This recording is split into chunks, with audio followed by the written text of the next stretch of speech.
Semburan warna cerah adalah hal pertama yang dilihat Hajime dan yang lainnya ketika mereka pertama kali menginjakkan kaki ke Sanctuary. Rasanya seperti mereka mengembara ke dalam gelembung sabun. Warna melengkung dan menyatu, dan bahkan objeknya kabur, tidak memiliki garis yang jelas. Kurasa aku akan muntah, gumam Suzu, menutup mulutnya dengan satu tangan. Jangan terlalu fokus pada satu hal, Shizuku memperingatkan. Hei, Nagumo, apakah ini benar-benar Sanctuary? Ryutaro bertanya, mengerutkan kening. Skyboard Group cukup rusak karena turbulensi yang harus mereka lalui untuk melewati gerbang, tetapi sebaliknya mereka dalam kondisi yang baik. Hajime perlu menggunakan salinan Crystal Key yang lebih rendah dan versi lama dari Arrow of Boundaries yang diberikan Milady Reisen kepadanya untuk memaksa masuk ke Sanctuary. Itu adalah entry yang cukup kasar, jadi Ryutaro bertanya-tanya apakah mungkin mereka berakhir di tempat lain. Hajime sendiri tidak cukup yakin untuk mengabaikan pertanyaan Ryutaro, jadi dia mengeluarkan kompas jalan abadi untuk memeriksanya. Tidak, ini pasti Sanctuary. Tio, yang telah mengawasi sekeliling mereka dengan waspada, menambahkan, dengan berapa banyak rasul yang keluar dari gerbang, aku berasumsi kita harus menghadapi pasukan mereka saat kita masuk. Mereka berhasil masuk ke Sanctuary, tapi sepertinya mereka berakhir di area yang berbeda dari tempat para rasul dan monster menunggu. Itu adalah keberuntungan yang baik, tetapi Hajime merasa harus ada tangkapan. Ini tenang. Bahkan tidak ada satu rasul pun yang terlihat. Neraka, satu-satunya hal di sini adalah. Sea bergumam, melihat ke kejauhan. Itu. Kurasa itu tempat yang bagus untuk mendarat. Jauh di bawah grup, satu struktur bisa dilihat. Itu adalah tembok besar yang seluruhnya berwarna putih, tetapi itu adalah satu-satunya di dunia yang semarak dan penuh warna ini yang tampak beton. Bagian atas tembok cukup lebar untuk menampung 10 orang yang berdiri bersebelahan. Dari sana, satu jalan yang tampaknya membentang selamanya mengarah lebih jauh ke wilayah aneh ini. Hajime mengangguk kepada teman-temannya, dan mereka semua hinggap di dinding. Semua orang menyimpan skyboard mereka di harta karun mereka masing-masing, dan kemudian mereka semua mengeluarkan ramuan penyembuh untuk membantu mereka pulih dari luka ringan yang mereka terima dalam perjalanan mereka. Sementara mereka menunggu ramuan itu bekerja, Sea tiba-tiba menarik sebuah bola besi dari harta karunnya, berjalan ke tepi jalan setapak, dan menjatuhkannya. Hoa, kupikir aku bisa mengetahui seberapa jauh benda ini berjalan, tapi... Apa yang terjadi? Hajime bertanya. Tidak terlalu jauh, Hajime-san. Rasanya seperti tertelan. Ditelan oleh apa? Tidak ada petunjuk, tapi itulah satu-satunya cara saya bisa menggambarkannya. Memang, bola itu dengan cepat ditelan seolah-olah jatuh ke rawa. Shizuku dan Suzu telah menyaksikan hal itu terjadi juga. Mereka menggelengkan kepala, menjelaskan bahwa mereka setuju dengan penilaian Sea, meskipun kelihatannya aneh. Yang aku tahu adalah tidak ada hal baik yang menunggumu jika kamu jatuh. Gumam Shizuku. Ayo pergi dari sini, Nagumo. Aku tidak suka tempat ini sedikitpun, Ryutaro menambahkan, menggigil. Dia dan anggota kelompok lainnya secara alami meringkuk di tengah koridor. Terdengar bagus untukku. Tapi tetap waspada, teman-teman. Dengan luka semua orang sembuh, rombongan mulai berjalan menyusuri koridor yang tampaknya tak berujung. Hajime memimpin, sementara Tio menjabat sebagai barisan belakang. Untuk beberapa saat, parti itu maju dalam diam. Satu-satunya suara yang mereka dengar adalah langkah kaki mereka sendiri yang bergema di atas marmer putih. Koridor itu benar-benar seragam, sehingga sulit untuk menilai jarak. Hajime dan yang lainnya merasa seperti mereka maju. Kaki mereka membawa mereka ke depan, setidaknya. Namun, pemandangan yang tidak berubah membuat mereka mempertanyakan apakah mereka benar-benar membuat kemajuan. Hei. Kita bergerak maju, kan? Suzu bertanya, sedikit terengah-engah.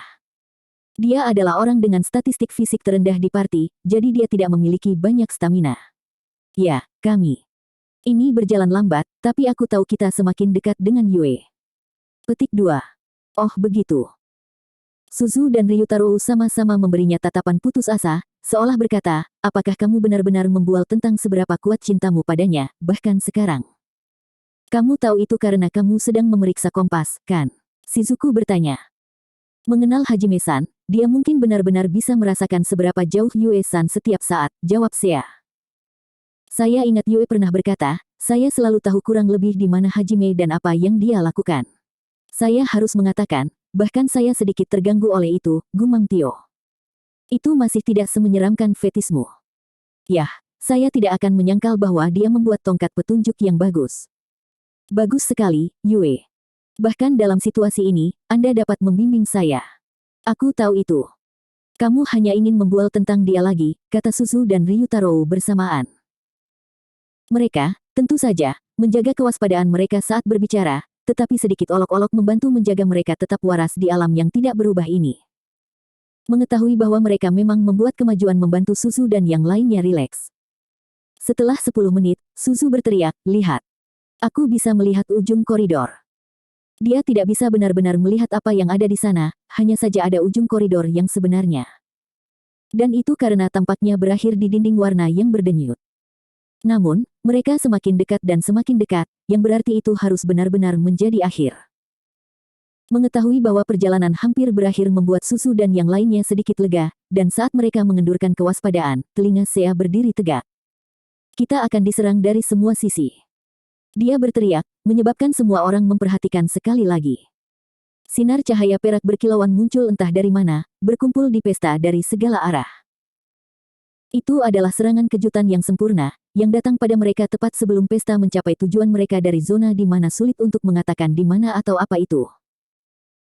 Penglihatan masa depan Sea telah menyelamatkan mereka di sana, tetapi fakta bahwa itu telah diaktifkan secara tidak sadar membuktikan bahwa tanpa itu mereka semua kemungkinan besar akan mati. Berkumpul di sekitarku. Hajime berteriak kepada Suzu dan Ryutaro, mendorong keduanya untuk bergegas. Pengalaman dan naluri telah mengkondisikan mereka untuk percaya bahwa pihak Hajime adalah tempat yang paling aman. Di sisi lain, Tio, Shizuku, dan Sea bahkan tidak perlu diberitahu. Mereka segera berkumpul di sekitar Hajime. Harta karun Hajime bersinar, dan sedetik kemudian, perisai berbentuk peti mati muncul di depannya. Dia meraihnya dari udara, dan benda itu mulai bersinar merah tua saat pelat logam menyebar dari kedua sisinya, menciptakan penghalang logam berbentuk kubah hanya beberapa saat sebelum rentetan cahaya perak menghantam kelompok itu. Ini, Shizuku bergumam, terdiam saat dia melihat perisai merah menyala menyelimuti dirinya. Ini adalah artefak perisai pengubah bentuk Hajime, Aideon. Pelat logam di dalam peti mati dapat diatur ulang menjadi bentuk apapun untuk bertahan dari serangan dari segala arah. Pancaran mana dari perisai membuat bagian dalam penghalang sangat terang. Shizuku tahu bahwa Tio dan yang lainnya tampak sama terkejutnya dengan dia. Menakjubkan. Tidak kusangka kamu berhasil membuat material fisik yang cukup kuat untuk memblokir serangan disintegrasi para rasul. Garis-garis cahaya perak itu tentu saja merupakan serangan terkuat para rasul, sinar disintegrasi mereka. Benda apapun seharusnya berubah menjadi keju Swiss oleh rentetan balok itu, tidak peduli seberapa kokohnya. Namun, kreasi Hajime berada pada level yang berbeda. Huff, aku ingin melihatmu mencoba menembus perisai ini, teriaknya, tersenyum tanpa rasa takut. Dia sangat percaya diri pada artefaknya. Dan memang, Aideon berpegang teguh pada serangan destruktif itu. Dunia di luar perisai hanyalah sekumpulan cahaya perak yang berkilauan. Tidak ada suara yang mengiringi serangan disintegrasi, dan mereka memang tampak terkikis di permukaan perisai Hajime. Namun, mereka tidak bisa menembusnya. Ada 3 alasan untuk itu. Oh begitu. Kamu mempesona perisai dengan sihir pemulihan, seru Sea. Ya, Hajime telah menciptakan material baru yang secara bawaan tersihir dengan sihir restorasi, Regenstone. Dia menggabungkannya dengan Sealstone, yang menolak sihir, dan biji azantium, logam terkeras yang pernah ada, untuk membuat paduan unik. Dan dia membaptis paduan ini, Repelite. Tidak hanya itu sangat kokoh, tetapi juga menangkis sihir dan mana, dan bahkan jika ada sesuatu yang menembus satu lapisannya, itu beregenerasi cukup cepat untuk tidak pernah dihancurkan. 3 biji itu adalah 3 alasan mengapa para rasul tidak bisa menghancurkan perisainya. Dan sebagai tambahan asuransi, Hajime telah mempesona semuanya dengan Diamond Skin. Setelah dia hampir mati di kastil Raja Iblis di mana dia membuka kunci keterampilan transendensi, Hajime telah tumbuh cukup kuat untuk mentransmutasikan bahkan batu segel dengan mudah. Ketika mereka menyadari pengeboman mereka tidak berhasil, mereka akan datang untuk menyerang dari dekat, Shizuku bergumam dengan tenang, mencengkeram gagang katana hitamnya. Semuanya terjadi begitu cepat sehingga saya tidak bisa melihat dengan baik, tetapi dilihat dari jumlah balok, sepertinya kita berurusan dengan sekitar 20 rasul, tambah Tio, melapisi dirinya dengan baju besi skala hitam. Dengan persepsinya yang cerdik, dia bisa memperkirakan secara kasar jumlah musuh meskipun hanya memiliki 1 detik penglihatan yang jelas. Ryutaro dan Suzu menegang setelah mendengar nomor itu, meremas senjata masing-masing erat-erat. Di kastil Raja Iblis, mereka berdua bahkan tidak mampu menggores seorang rasul, dan dalam tugas mereka sebelumnya ke gerbang, mereka hanya mampu menahan para rasul berkat dukungan darat yang signifikan. Mereka terima dari tentara di bawah. Bisakah kita menangani rasul seperti sekarang? Tidak, kita harus atau kita tidak akan bisa mencapai tujuan kita. Pikir Suzu, menguatkan sarafnya. Hah. 20 bahkan tidak bisa memperlambat kita. Teriak Sea, sama sekali tidak gentar dengan prospek melawan 20 rasul sekaligus. Biarkan aku yang menangani orang-orang ini, kata Hajime, suaranya yang menenangkan meredakan ketegangan Suzu dan Ryutaro. Kalian melindungiku dalam perjalanan menuju gerbang, jadi sekarang saatnya aku membalas budi. Simpan kekuatanmu untuk pertarungan yang akan datang. Hajime, Shizuku bertanya dengan ragu. Kamu tidak harus melakukan ini sendirian, sungguh. Kita bisa bekerja sama untuk. Saya tidak ingin harus terus bertarung dalam pertempuran kecil ini di sepanjang jalan. Saya perlu membuat mereka menyadari bahwa mengirim rasul dalam kelompok kecil seperti ini adalah buang-buang waktu. Petik 2. Setelah melihat sinar liar di mata Hajime, Shizuku menyerah untuk mencoba meyakinkannya untuk membiarkan mereka membantu. Suzu sedikit menggigil, bahkan mengetahui bahwa Hajime ada di sisinya. Jangan khawatir. Ini hanya akan memakan waktu 1 detik. Petik 2. Kedua. Suara Hajime terdengar sangat tenang, tapi itu hanya membuatnya terdengar lebih menakutkan bagi Suzu dan Ryutaro. Bahkan Sea dan Tio terlihat sedikit kewalahan, tetapi sebelum ada yang bisa mengatakan apa-apa lagi, balok-balok itu berhenti. Para rasul akhirnya menyadari serangan terkonsentrasi mereka tidak melakukan apa-apa. Hajime menyimpan Aideon di harta karunnya dan melihat 20 rasul mengelilinginya dari semua sisi. Meskipun serangan terkuat mereka, yang diberikan kepada mereka oleh Ehit sendiri, gagal menggores perisai Hajime, mereka tetap tanpa ekspresi.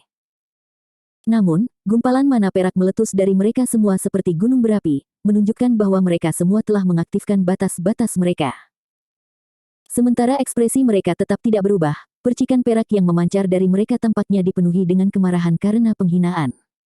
Yang tidak teratur. Agak terlambat untuk menyadarinya sekarang.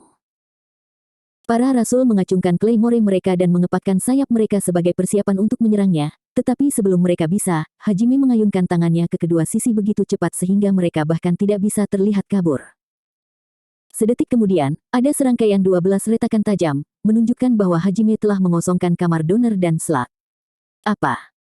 12 garis cahaya masing-masing menemukan tandanya, menembus dada para rasul dan menghancurkan inti mereka. Pada saat mereka menyadari apa yang telah terjadi, para rasul sudah jatuh ke jurang warna-warni di bawah. 8 yang selamat terlalu terkejut untuk bergerak, yang hanya menambah keuntungan Hajime. Turun, kalian. Kata Hajime sambil dengan lancar mengisi ulang revolvernya. Apa yang kamu lakukan, tidak teratur. Salah satu rasul berteriak kaget. Mereka tahu bahwa peluru yang dipercepat Railgun Hajime sudah menjadi ancaman. Kembali selama konfrontasi di tepi lapangan salju Sne, Hajime telah membuat lubang melalui kedua tanah liat rasul dengan satu tembakan. Donor dan slug tentu saja cukup kuat untuk merusak bahkan tubuh kokoh seorang rasul yang tidak masuk akal. Namun, inti seorang rasul, dan daging di sekitarnya, jauh lebih keras daripada bagian tubuh mereka yang lain. Hajime seharusnya tidak bisa menghancurkannya tanpa menggunakan salah satu senjatanya yang lebih besar seperti bunker tumpukannya. Oh, aku baru saja membuat peluru penusuk baju besi untuk menghadapi kalian, jawab Hajime dengan santai. Peluru penusuk lapis baja tradisional dibuat dengan meletakkan inti logam keras di tengah peluru untuk meningkatkan kapasitas penetrasinya. Hajime telah menggunakan azantium ultra terkompresi, ultra padat untuk inti pelurunya. Dia juga mempesona lapisan luar yang lebih lembut dengan penghalang spasial. Terhadap sebagian besar makhluk hidup, kekuatan penetrasi peluru sebenarnya sangat tinggi sehingga mereka tidak menyebabkan banyak kerusakan dalam perjalanan mereka melalui sesuatu, tetapi mereka sempurna untuk menghancurkan inti seorang rasul. Tapi kenapa kita tidak bisa menghindari mereka? Para rasul sebenarnya berhasil bereaksi terhadap tembakan itu. Meskipun mereka tidak bisa banyak bergerak, mereka masih memutar untuk melindungi inti mereka agar tidak terkena. Itulah sebabnya para rasul yang tersisa tidak dapat memahami bagaimana mereka dipukul di inti. Sepertinya aku akan memberitahumu itu, kata Hajime, dan mata sang rasul melebar saat dia mencoba menganalisis senjata baru Hajime dengan kemampuannya sendiri. Cahaya perak berkobar di sekelilingnya dan para rasul lainnya, mengirimkan riak melalui ruang warna-warni. Sedetik kemudian, lebih banyak rasul muncul entah dari mana. Tunggu, sekarang ada 100 dari mereka. Nagumo-kun, apa kamu yakin akan baik-baik saja? Seru Susu. Ah, mau bantuan? Ryutaro bertanya, dengan wajah pucat. Jangan kedinginan sekarang. Aku akan menyelesaikan ini dalam 30 detik. Kejutan Ryutaro ditenggelamkan oleh suara beberapa tembakan berturut-turut. Pertempuran berikutnya lebih merupakan pembantaian sepihak daripada apapun. Hajime mengosongkan kedua kamar revolver lagi, menjatuhkan 12 rasul lainnya. Ah! Para rasul bahkan tidak punya waktu untuk menggertakkan gigi karena frustrasi. Hajime mengisi ulang dan menembak, lalu mengisi ulang dan menembak lagi dalam sekejap mata. Setiap pelurunya menemukan sasarannya, menjatuhkan 24 rasul lainnya. Garis-garis cahaya merah membentang ke segala arah saat Hajime mengambil para rasul dari setiap sisi pengepungan. Karena para rasul dapat membagikan pemikiran mereka secara telepati, mereka menemukan strategi dengan cukup cepat. Mereka menyelubungi diri mereka dengan sihir disintegrasi dan bergegas menuju Hajime sekaligus, berharap untuk membanjiri dia dengan jumlah. Koordinasi mereka sempurna, seperti sekawanan burung yang terbang. Tidak peduli seberapa cepat Hajime bisa mengisi ulang, itu tidak mengubah fakta bahwa dia hanya bisa menembakkan 12 peluru sekaligus. Setidaknya ada sepersekian detik yang harus dia habiskan untuk memuat ulang. Para rasul memiliki peluang bagus untuk menghubunginya sebelum dia menembak mereka semua. Tapi tentu saja, Hajime sudah memperhitungkan satu kelemahan itu. Dia mengaktifkan skill peningkatan persepsinya, Riftwalk. Saat pemrosesan pikirannya meningkat secara dramatis, dunia di sekitarnya kehilangan semua warnanya.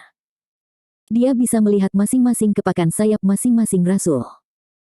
Dengan semua yang lain bergerak dalam gerakan lambat, Hajime membidik dengan donor dan slug sehingga peluru mereka akan bertabrakan tepat saat mereka mencapai target, lalu ditembakkan.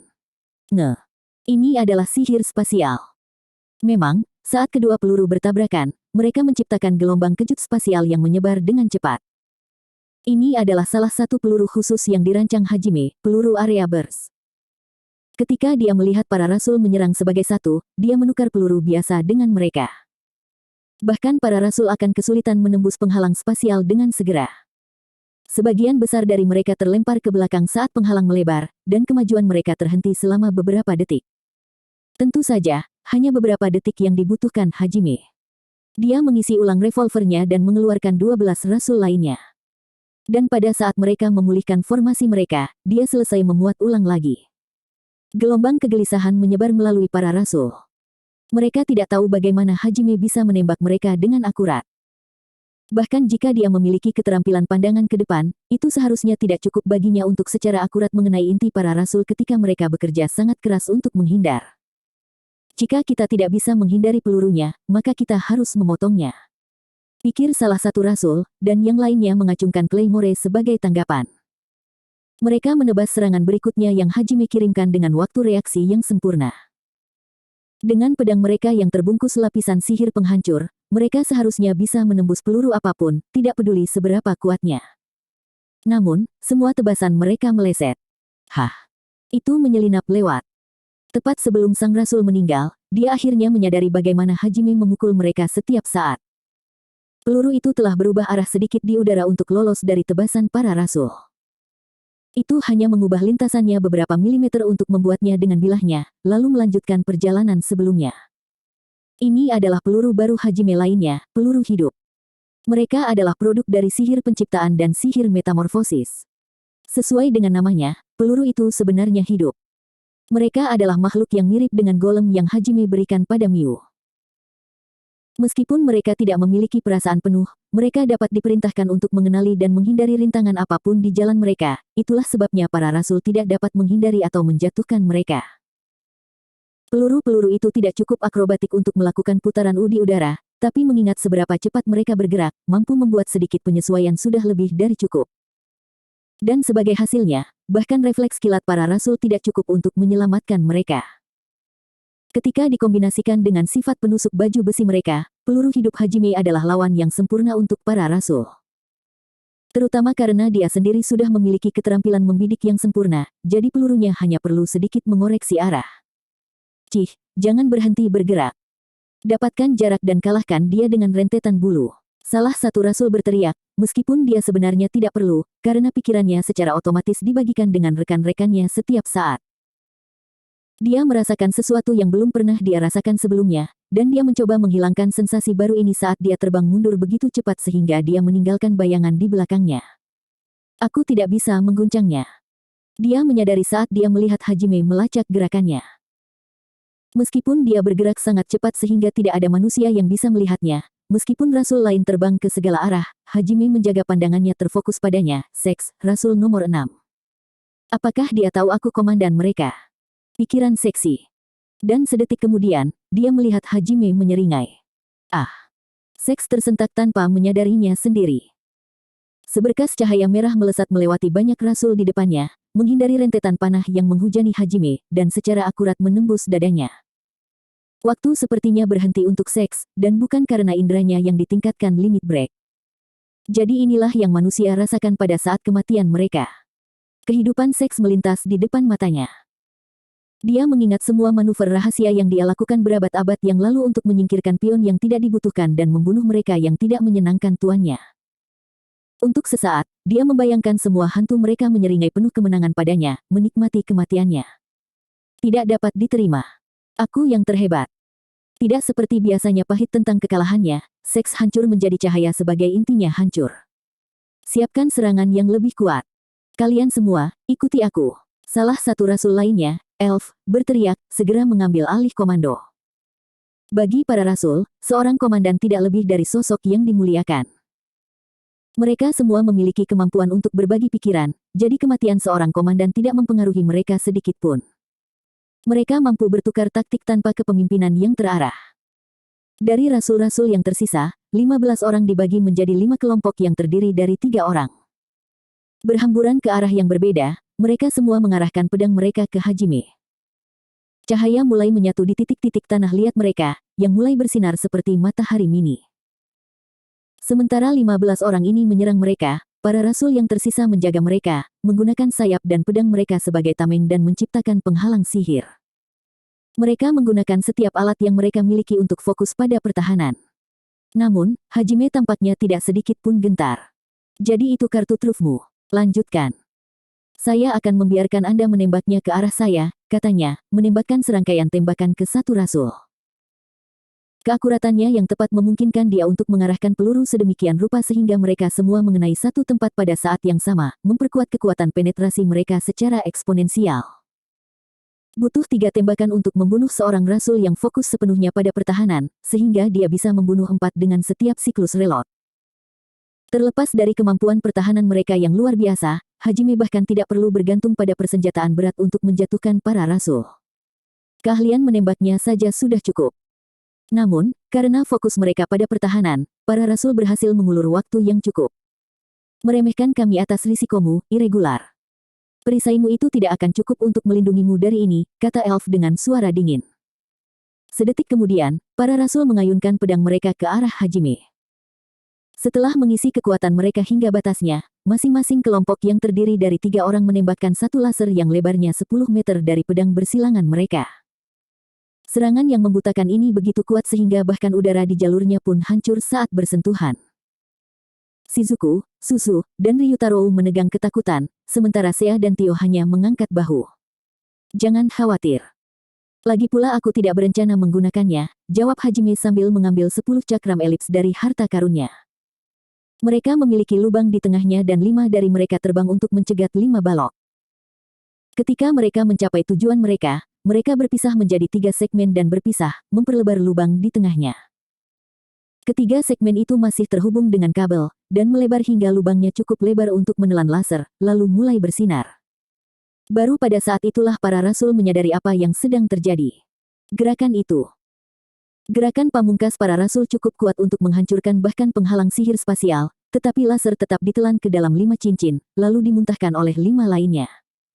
Ini adalah cakram pengubah bentuk utama Hajime, Orestes. Dia telah memodifikasi cakram aslinya, yang sebagian besar telah digunakan untuk mengarahkan peluru, untuk mengarahkan serangan musuh juga. Cara Hajime melihatnya, pertahanan pamungkasnya sama sekali tidak terkena pukulan. Dengan sedikit mengernyit, para rasul mengingat suatu waktu di masa lalu yang jauh ketika seseorang menggunakan taktik yang sama persis untuk melawan mereka. Meskipun mereka dengan cepat menyingkir dari laser mereka sendiri, mereka tidak dapat menghindari peluru yang ditembakkan Hajime tak lama kemudian. Ini belum berakhir, kata salah satu dari mereka, dan sekelompok rasul lain muncul dari sisi lain dari ruang warna-warni. Tapi tidak peduli berapa banyak yang datang, mereka tidak bisa berbuat apa-apa. Kamu mengatakan sebelumnya bahwa kamu telah menganalisisku sepenuhnya, bukan? Hajime berkata saat dia mengarahkan badai bulu dan serangan sinar yang ditembakkan para rasul ke arahnya. Yah, kali ini aku yang menganalisismu. Setiap kali mereka mencoba mendekat, Hajime mendorong mereka kembali dengan area burst bullets miliknya. 2 kali kamu gagal membunuhku, dan sekarang kamu membayar harganya. Dan setiap kali mereka membiarkan diri mereka terbuka bahkan untuk sedetik, Hajime menembak jatuh mereka. Senjatamu, taktikmu, dan sihirmu tidak pernah berubah. Donner dan Slug ditembakkan tanpa henti, dengan Hajime membuka kamar mereka dan mengisinya kembali dengan putaran cepat kapanpun mereka kehabisan peluru. Dia sendiri juga berputar-putar, menembaki para rasul ke segala arah. Tangannya bergerak seolah-olah tidak tergantung satu sama lain saat dia membidik sudut yang tampaknya mustahil dari arah yang dia hadapi saat ini. Gerakannya sederhana dan tepat, gaya bertarungnya memaksimalkan efisiensi. Setiap garis merah berarti rasul lain mati, dan mereka jatuh seperti lalat. Seorang rasul seharusnya sudah cukup kuat untuk menghancurkan semua Tortus, tapi mereka bahkan bukan ancaman bagi Hajime lagi. Itu adalah pemandangan yang menakjubkan. Garis-garis perak jatuh ke tanah seperti hujan meteor, dan Seiya, Tio, Shizuku, Suzu, dan Ryutaro terpikat oleh tampilan itu. Tapi saya menggunakan imajinasi saya. Saya mengganti senjata saya, memoles keterampilan saya, menyesuaikan taktik saya, dan membuat kartu truf sebanyak yang saya bisa. Apa yang kalian lakukan? Akhirnya, bala bantuan berhenti mengalir. Untuk sesaat, para rasul menatap Hajime dengan kagum, tapi kemudian mereka kembali ke keadaan tanpa emosi. Diam, tidak teratur. Kita adalah makhluk yang sempurna. Jangan menempatkan kami pada level yang sama dengan kalian manusia rendahan yang... Menyadari bahwa berbicara dengan boneka-boneka ini tidak ada gunanya, Hajime menembak rasul itu sebelum dia bisa selesai berbicara. Kamu tidak berevolusi. Anda tidak tahu bagaimana rasanya berjuang mati-matian untuk bertahan hidup, berjuang untuk memenuhi impian Anda, atau berjuang untuk orang-orang yang Anda sayangi. Aku mengatakannya sebelumnya, dan aku akan mengatakannya lagi. Hajime terdiam, menatap satu-satunya rasul yang tersisa di udara. Itu adalah rasul ke-10, 2. Dia mengarahkan moncong Donner padanya, senyum tak kenal takut di wajahnya, dan melanjutkan, kamu tidak lebih dari boneka kosong. Dia menarik pelatuknya, dan Tuen bahkan tidak repot-repot mencoba melawan. Tapi saat dia meninggal, dia bergumam, kamu monster. Kenapa terima kasih? Jawab Hajime saat dia melihat rasul terakhir jatuh ke tanah. Dia sudah mendengar penghinaan itu berkali-kali sehingga dia melihatnya sebagai pujian. Hajime memutar ruang kosong revolvernya untuk terakhir kalinya, mengisinya kembali, lalu menyarungkannya dalam satu gerakan halus. Melihat dari balik bahunya, dia melihat Suzu dan Ryutaro masih berjongkok sambil menatapnya dengan kagum. Shizuku memberinya senyum putus asa, sementara Seiya dan Tio menatapnya dengan kagum. Maaf, saya akhirnya membutuhkan 60 detik, bukan 30. Hajime menggaruk kepalanya, terdengar seolah-olah dia berpikir itulah alasan mengapa semua orang menatapnya. Nagumo-kun, kurasa tidak ada orang yang keberatan kalau kau membutuhkan waktu lebih lama. Ya, kamu membuat kami takut, Bung. Secara total, Hajime telah membunuh hampir 200 rasul, dan dia melakukannya bahkan tanpa satu goresan pun. Selain itu, dia menyelesaikan pekerjaannya dalam 1 menit. Itu benar-benar pertunjukan kekuatan yang luar biasa. Suzu dan Ryutaro tidak menyadari Hajime sekuat ini ketika dia mencocokkan keterampilan senjatanya yang tak tertandingi dengan artefak yang memanfaatkannya. Jika ada, kamu mungkin seharusnya mengubah pernyataan sebelumnya menjadi, kamu gagal membunuhku 2 kali, dan kamu memberiku sedikit informasi sementara itu, kata Shizuku dengan nada bercanda.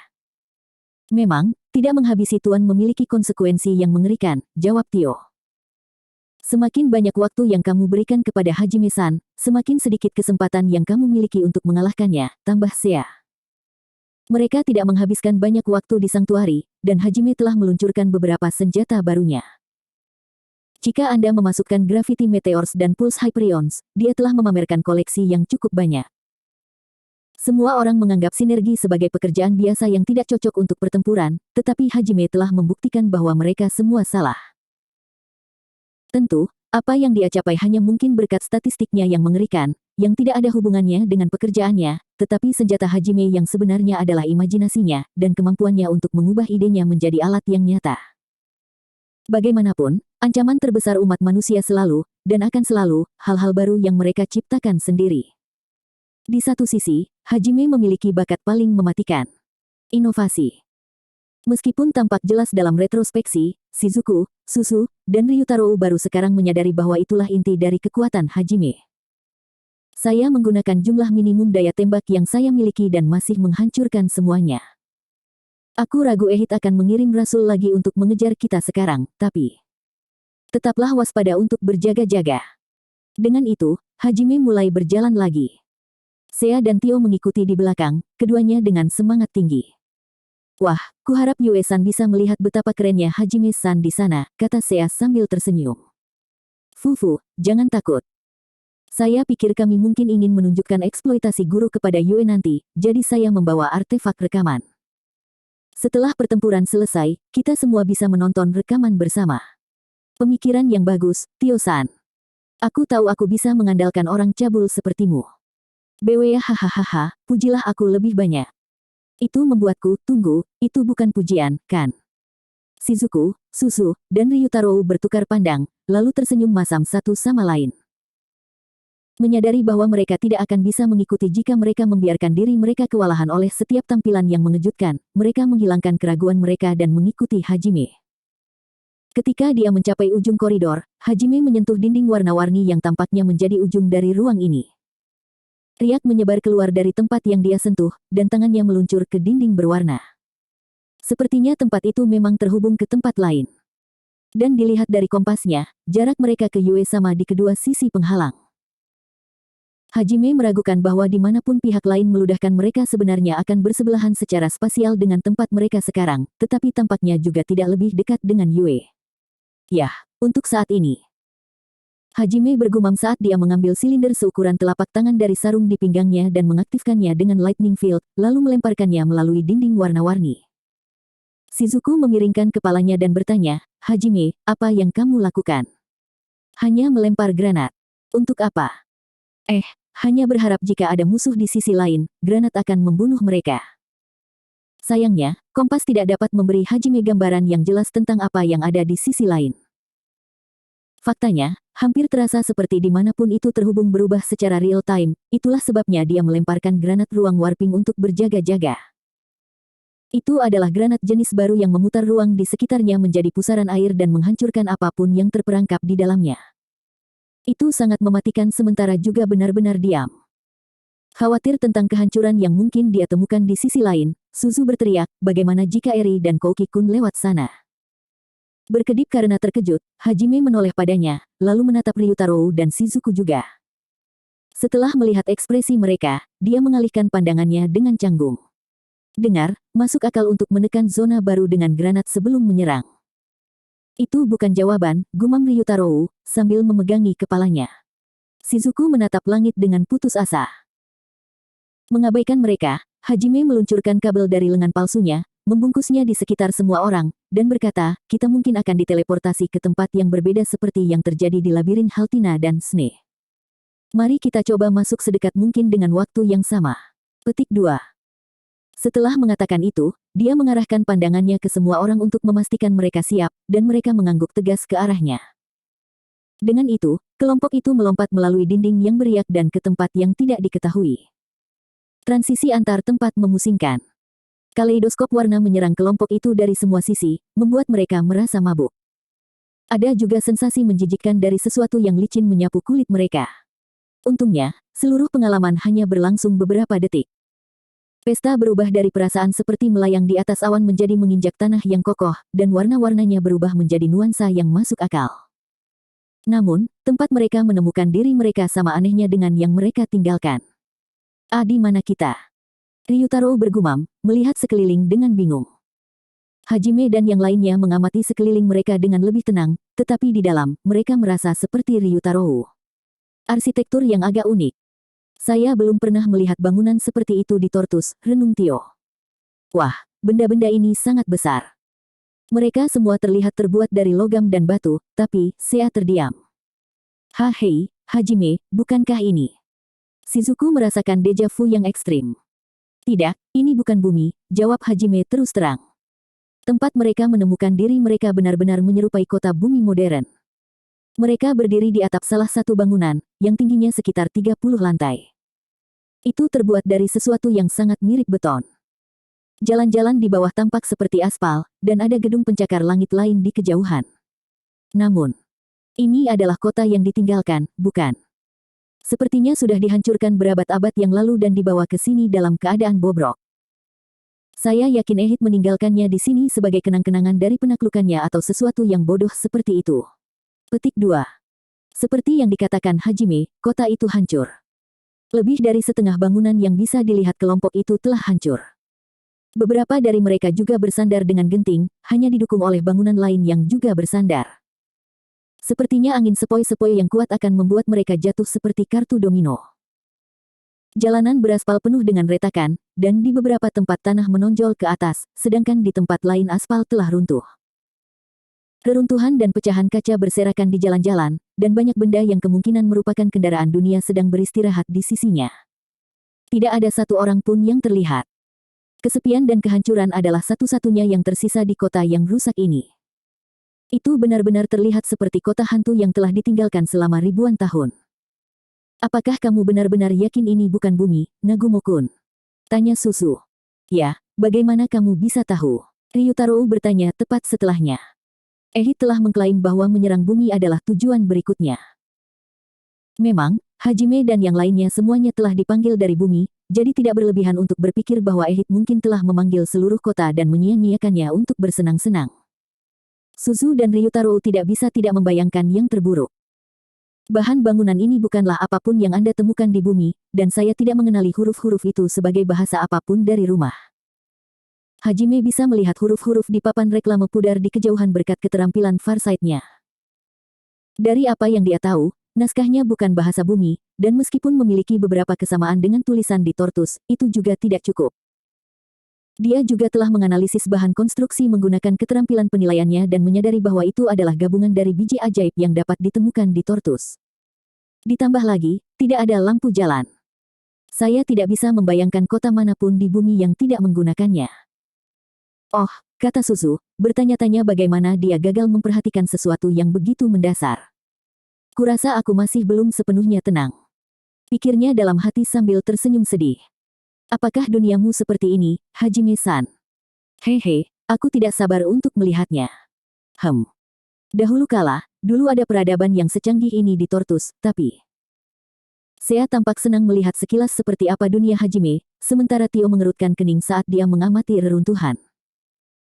Hajime mengangkat bahunya, melihat ke arah kompas sekali lagi, dan berkata, kembali ke bumi, ada peninggalan peradaban kuno yang tampaknya memiliki teknologi yang melampaui penemuan modern. Semuanya dihancurkan untuk alasan yang tidak diketahui, tapi, Dotyah, aku yakin sudah jelas mengapa peradaban ini berakhir. Ehit telah menghancurkannya di salah satu permainannya. Dia telah memberi orang-orang pengetahuan untuk memajukan peradaban mereka ke tingkat modern, menyaksikan mereka makmur, dan kemudian menghancurkan mereka di puncak kekuasaan mereka. Bagi Ehit, tidak ada bedanya dengan membangun menara kartu sebelum menghancurkan semuanya. Dia melakukannya hanya untuk bersenang-senang, seperti bagaimana dia mencoba menghancurkan Tortus untuk bersenang-senang. Sungguh makhluk yang tercela, gumam Tio. Membuatku ingin muntah, Sea menambahkan, mengangguk setuju. Siapa yang tahu berapa banyak peradaban yang telah diciptakan dan dihancurkan Ehit dengan cara ini? Siapa yang tahu berapa banyak orang tak bersalah yang dia injak-injak dan dihapus dari keberadaannya untuk kesenangannya sendiri? Kita harus menghentikannya, kata Shizuku, memperbarui tekadnya. Dia merasakan gelombang simpati untuk peradaban yang hilang ini yang sangat mirip dengan rumahnya sendiri. Meskipun, pada saat yang sama, rasa takut menjalari tulang punggungnya.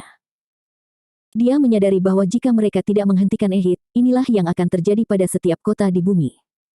Oh, aku akan menghentikannya baik-baik saja, kata Hajime dengan suara tenang tapi kuat. Sementara aku mendapatkan Yue, aku akan memastikan untuk membayarnya 10 kali lipat untuk apa yang dia lakukan padaku. Itu bagian dari misi saya. Saya tidak akan membiarkan orang lain mendapatkan kepuasan itu. Dia memasukkan kompas kembali ke sakunya dan menoleh ke Shizuku, Suzu, dan Ryutarou. Mereka bertiga terkejut ketika mereka menyadari Seiya dan Tio telah menarik senjata mereka. Harta karun Hajime bersinar, dan dia berkata, kalian hanya fokus pada misimu sendiri. Bahkan sebelum Shizuku bisa menjawab, Hajime telah mengeluarkan peluncur roketnya, Agni Orkan.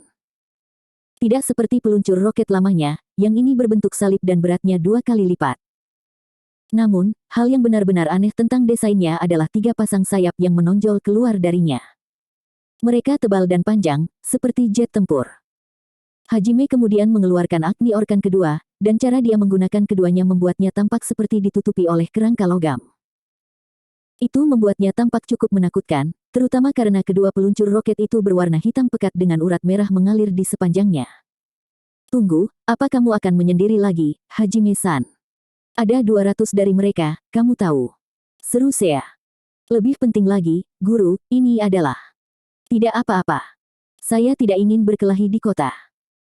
Hajime tidak ingin berurusan dengan kerumitan melacak orang yang tersesat, jadi dia memutuskan untuk meledakkan pendatang baru sekaligus.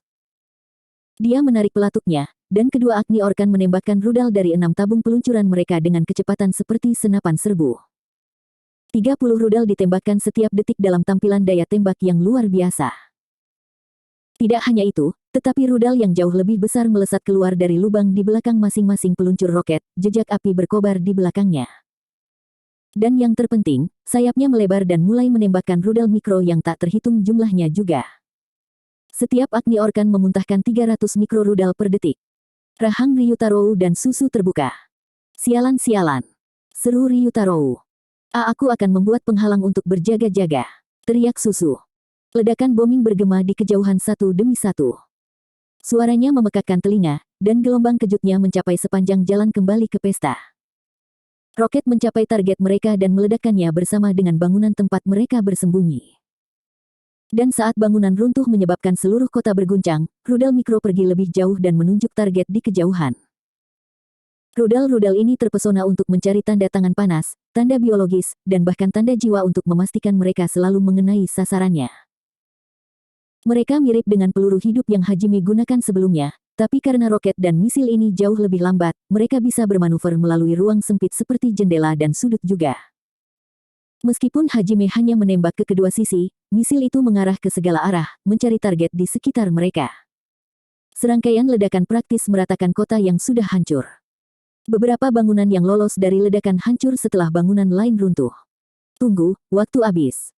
Kamu akan menghancurkan gedung tempat kami berdiri juga.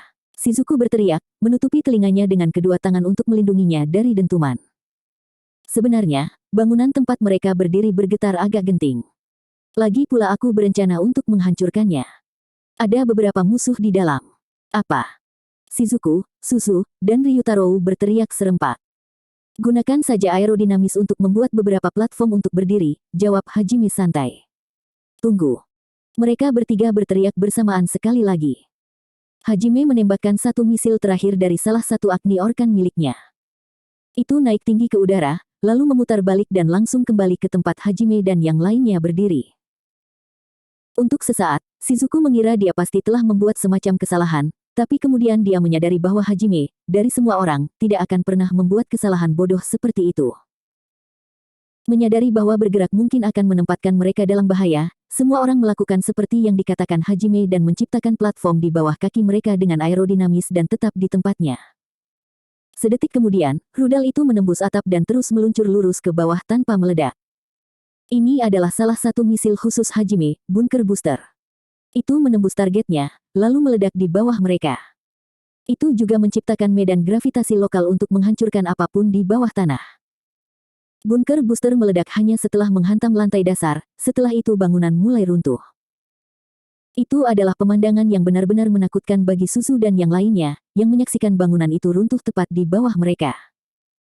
Mereka telah berada di deobservasi yang terbuat dari kaca sebelumnya, tetapi dalam hal ini, itu seperti menyaksikan deobservasi itu sendiri runtuh di sekitar Anda. Ini mengingatkan saya pada saat saya melihat rekaman pengeboman di berita. Apa yang terjadi saat ini persis seperti itu, gumam Susu. Astaga, dia tentara satu orang. Omong-omong, Nagumo, menurutku ini berarti mereka mengepung kita. Ryutaro bertanya. Dia meledakkan seluruh kota sebelum kita melihat satu jiwa, jadi sulit untuk memastikannya, tapi mungkin itulah yang mereka lakukan, kata Shizuku, melihat debu perlahan mengendap. Api masih menyala di kejauhan, dan reruntuhan sejarah peradaban Tortus kuno ini sekarang tidak lebih dari puing-puing. Dia tidak bisa tidak meratapi nasib kota kuno ini. Melihat ke kejauhan, Shizuku melihat beberapa bangunan yang masih runtuh. Mereka semua adalah bangunan yang mengelilingi menara jam yang agak tinggi. Entah bagaimana, menara jam itu sendiri masih utuh, tetapi segala sesuatu di sekitarnya telah runtuh. Kehancuran di sana disebabkan oleh peluru kendali yang lebih besar yang keluar dari punggung Agni Orkan. Kedua rudal itu telah mengitari area di atas menara jam dan menghujani sekelompok kristal hitam ke bawah yang telah menciptakan sejumlah bola hitam untuk menghancurkan bangunan. Itu adalah salah satu dari misil khusus Hajime, Gravity Cluster. Itu adalah hulu ledak khusus yang menciptakan medan gravitasinya sendiri sambil menyebarkan sejumlah bom gravitasi. Kenapa dia menargetkan suatu tempat yang begitu jauh? Shizuku berpikir, tetapi dia kemudian terganggu ketika dia melihat sosok humanoid merangkak keluar dari puing-puing. Hoa, seseorang selamat dari itu. Teriak Ryutaro. Itu, bukan seorang rasul. Apakah itu monster berbentuk manusia? Sulit untuk mengatakannya, karena mereka tertutup debu. Sosok itu kehilangan beberapa anggota tubuhnya dan kulitnya dipenuhi luka bakar yang parah, namun ia terus merangkak ke arah kelompok itu, tampaknya bertekad untuk bertarung. Pemandangan itu lebih mengerikan dari apapun. Makhluk seperti apa yang begitu bersemangat untuk bertarung sehingga meninggalkan semua naluri pelestariannya. Namun, sebelum Shizuku bisa mengetahui siapa musuhnya, dia mendengar bunyi klik yang tidak menyenangkan. Dia perlahan berbalik dan melihat bahwa Hajime baru saja selesai memuat ulang Agni Orkannya. Kamu akan menyelesaikannya. Dengar, kamu harus teliti. Kojiki mengatakan untuk menghancurkan musuhmu secara menyeluruh sehingga tidak ada sisa dari mereka yang tersisa. Shizuku ingin berteriak, tidak. Tapi sayangnya, dia tahu sejarah Jepangnya cukup baik untuk mengetahui bahwa itu benar-benar menyebutkan pembantaian seluruh keluarga musuhmu beberapa kali. Tidak dapat membantah, dia hanya bisa menyaksikan Hajime meluncurkan peluru kendali lagi dari Agni Orkannya. Hujan kematian menimpa beberapa makhluk yang cukup beruntung, atau lebih tepatnya, kurang beruntung, untuk selamat dari serangan awal. Mereka dilenyapkan di dinding api, bahkan tidak meninggalkan sisa. Hajime tertawa puas, tapi Sea bergumam sedih, tidak ada yang bisa kita lakukan. Biarkan guru bersenang-senang untuk saat ini. Dia hanya melampiaskan frustrasinya karena kalah terakhir kali. Kita harus mengawasinya sampai kita dibutuhkan. Hajime tertawa terbahak-bahak saat dia melihat kota terbakar. Dia benar-benar lebih dari Raja Iblis daripada Raja Iblis yang sebenarnya. Sejujurnya tidak mengherankan bahwa teman-teman sekelasnya dan Raja dan Ratu dari berbagai negara telah memberinya julukan itu. Dan sungguh, fakta bahwa Sea dan Tio mendorong perilakunya tidak membantu. Shizuku menempelkan jarinya di telinganya agar ledakan itu tidak memekakkan telinganya dan berpikir dalam hati, mengapa aku jatuh cinta pada pria ini lagi? Dengan mendesah. Dia mengalami proses pemikiran yang sama seperti yang dialami Sea di masa lalu. Tiba-tiba, sebuah spiral besar cahaya putih melesat dari menara jam di pusat kota. Shizuku, Susu, dan Ryutaro segera mengenali warna mana itu. Kakouki, teriak Ryutaro. Tidak salah lagi cahaya itu. Hanya Kouki Amanogawa yang bisa menghasilkan mana yang terlihat seperti itu. Dia di sini. Apakah itu berarti Eri juga? Tunggu, hal-hal yang Hajime bunuh adalah prajurit Undead Beastman-nya, bukan? Suzu berteriak dengan panik. Mereka telah dihancurkan begitu parah oleh rudal Hajime sehingga mereka tidak bisa dikenali, tapi sekarang semuanya masuk akal. Para prajurit Undead Beastman adalah ciptaan Eri Nakamura. Dia telah mengikat jiwa orang mati ke tubuh pemiliknya, lalu memodifikasi tubuh itu dengan menambahkan DNA monster. Setelah menyadari bahwa temannya mungkin ada di kota, Suzu memucat dan berseru, Nagumo-kun, berhenti. Kamu berjanji akan membiarkan kami merawat Eri, ingat. Petik 2. Ryutaro juga memucat, menyadari bahwa Kouki dan Eri berada tepat di tempat Hajime meluncurkan gugus gravitasinya. Dia mengitari Hajime, tapi sebelum dia bisa mulai meneriakinya, Hajime berkata, itulah sebabnya aku menembak mereka. Mereka mencoba lari. Seluruh alasan saya menggunakan gugus gravitasi itu alih-alih rudal adalah untuk membuat mereka tetap terperangkap, bukan untuk membunuh mereka. Itu membantu menenangkan Suzu dan Ryutaro. Jadi semuanya baik-baik saja. Aku mengatakan itu di awal, bukan? Kalau dipikir-pikir, dia melakukannya. Tio akan mengatakan sesuatu, yang sekarang disadari Ryutaro mungkin tentang Kouki dan Eri yang ada di sini, tetapi Hajime mengatakan bahwa itu baik-baik saja. Menara itu adalah gerbang berikutnya. Saya tidak tahu mengapa mereka mencoba terbang alih-alih hanya berlari melewatinya, tetapi bagaimanapun juga, saya telah membuat mereka ditembaki untuk saat ini. Petik 2.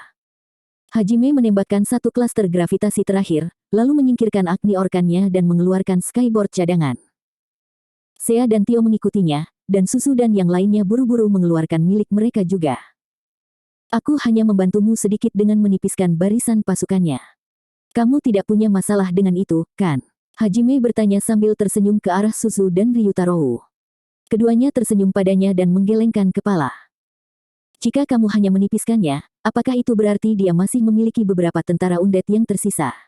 Shizuku bertanya saat kelompok itu terbang ke menara. Seluruh kota ini adalah basis mereka.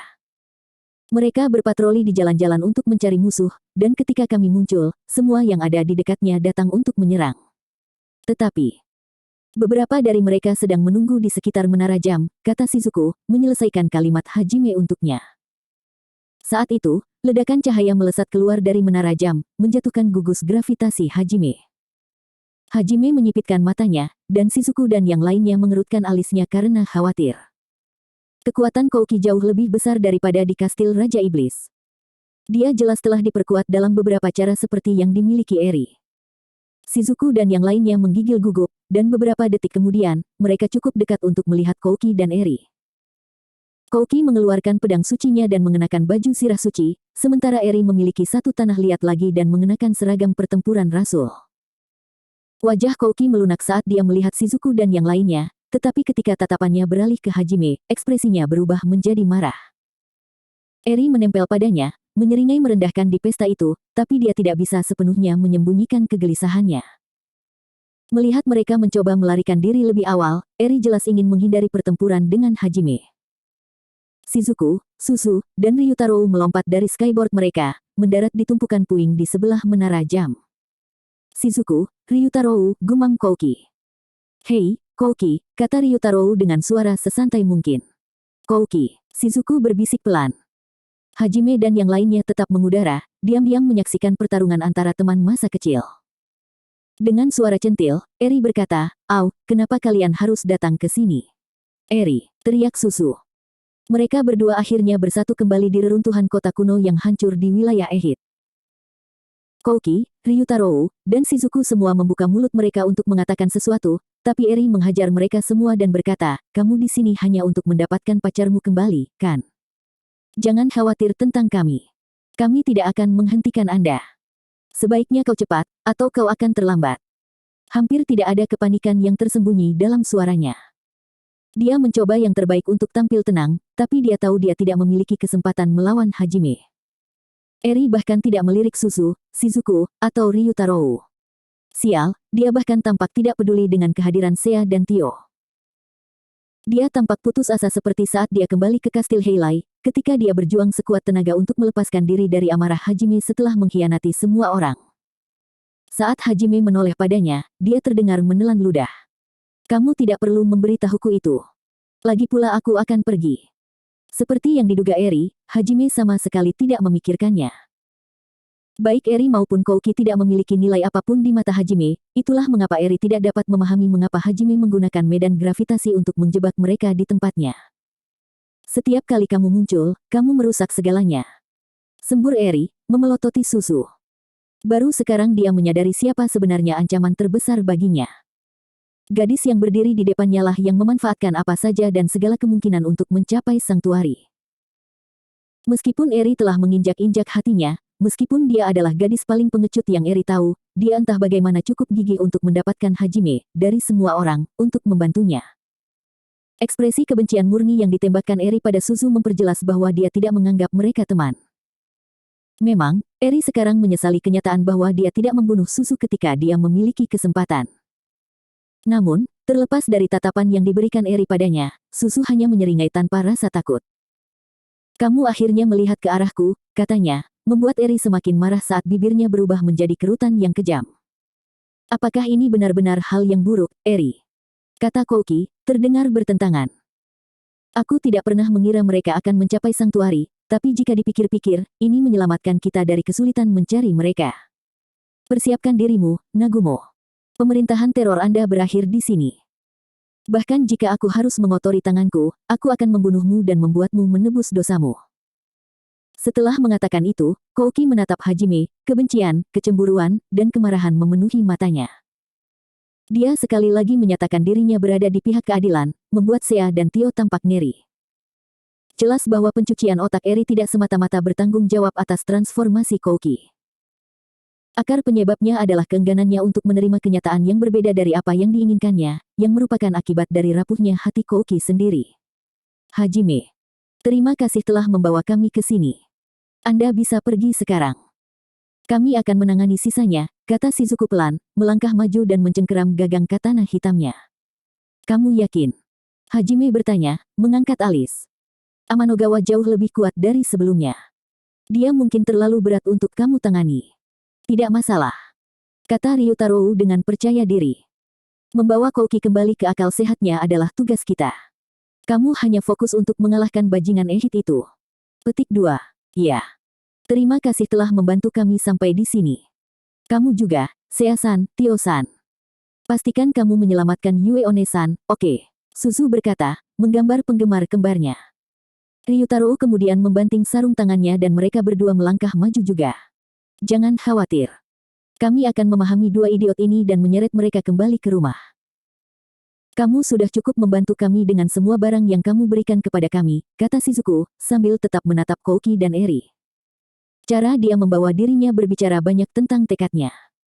Hajime, Sea, dan Tio tersenyum, mengangguk padanya. Mereka bertiga memiliki keyakinan penuh pada Shizuku. Kouki dengan marah menggertakkan giginya saat dia melihat kepercayaan antara Shizuku dan Hajime. Menatap tajam ke arahnya, dia mengangkat pedangnya untuk menyerang, tapi Eri menghentikannya dengan spirit binding miliknya. Hajime naik lebih tinggi ke udara dengan skyboardnya dan berkata, nah, nikmati obrolanmu, teman-teman. Jangan mati, oke. Teriak Sea. Aku percaya pada kalian bertiga. Kami akan bertemu kembali denganmu setelah ini selesai, kata Tio. Setelah mereka memberikan kata-kata penyemangat masing-masing, mereka bertiga terbang ke menara jam. Jangan lari, pengecut. Lawan aku, Nagumo, Kouki berteriak putus asa. Namun, Hajime bahkan tidak meliriknya. Dia tidak tertarik pada apa yang disebut pahlawan.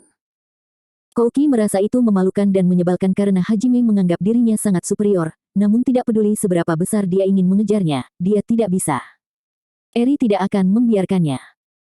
Lagi pula, dia tidak bisa membiarkan Kouki merusak satu-satunya kesempatan mereka untuk diselamatkan oleh Hajime.